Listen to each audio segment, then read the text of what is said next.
เขียนคัดเตละว่าไว้โฮมนากิโฮมุนังอินสุลัมเกอินปลัมอินสุลัมใส่เป็นนิข้าตาเตเล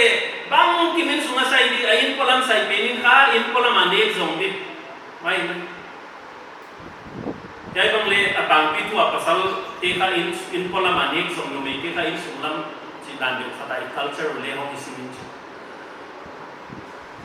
ภาษาเขียนคัดเตนะยายบางเลอีกเสียมเดียวคนอาฮีอาอินพลังอันนี้ส่งตัวอีปัญหาเล่อินสุงอาตาติกินนาฮีนะอินสุงนาอภัยโมดานาอิสิเอีหูเซลดีโลอามูนาคาออฟฟิศบักไกเซลาเล่ไว้เต็งหุ่นสาอิน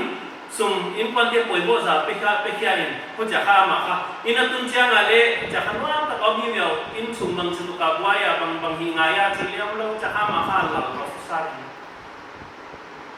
อัตติเก็บงานโตกิสยาอัตติสกุลก็หอบปีงายเลยอามาละหงเงี้ยเราอาศัยเจ้าขุตาคนอัตติบางอย่างป่วยโมเดลเล่อนุโตบ้างที่เป็นจานุโตใส่ไหมอันนี้ส่งตู้ขัดอินนาที่โฮมใช่ไหมคือเราที่นี่เสียบโฮมดิออฟฟิศกายนาโต้กิสายชั่วโมงนูปะอาวกายโฮมที่งานเราไปมั้งอย่างนี้ภาษาที่ออฟฟิศกายเราสุริเซลโมกเลี้ยวจุนจูมีไอ้โลกสังคมเราที่เย็นบางเรื่องทันไม่ใช่ตัวมอที่เย็นนั่นที่ส่งเด็กที่เห็นเช่นที่เย็นนั่นที่ชอบส่งเด็กที่เห็นเช่นไม่น่ามีเสียดีมั้งเฮ้ยภาษาออฟฟิศกายน่าอาจจะน้องซุยดีเกตเช่นเดียวกันไม่น่ามีเสียดีตัว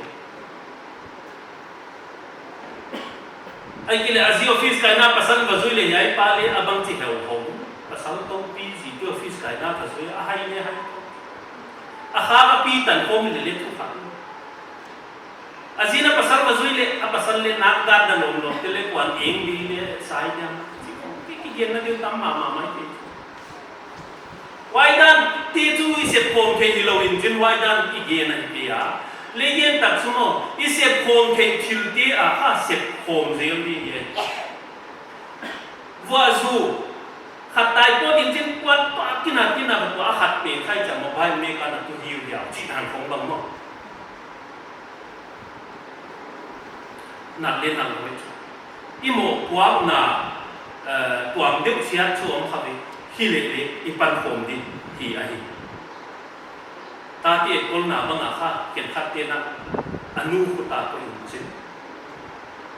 ที่เขียวเลยเขียนคัดเตียนอาปาลาโซจิ๋วสิอาทุยตูเดียอาปาสักสมุนสิที่เขียวอาต้นข้อมนูปลาไหลบุมีบางสันนั่นนี่ค่ะสิสิไว้ไหลบุตะเกียบขาตาเตเก็บโคมดีอหิตังปั๊บตาเตน่ะนูเล็บป่วยหัวปลาเล็บป่วยหัวอหิตังไว้ไหลบัวตะเกียบเสร็จแล้วตาเตค่ะนัวปนาป่วยโมค่ะตัวมันมีเช่นป้าปนาป่วยโมตัวไว้จังอ่ะป้าปนาป่วยโมอันนัวปนามุโลไว้หิมไว้จังอ่ะนัวปนาป่วยโมป้าวปนามุโลไว้จังอ่ะภาษานูมีนูปาปันโฟมาตาเป็นไง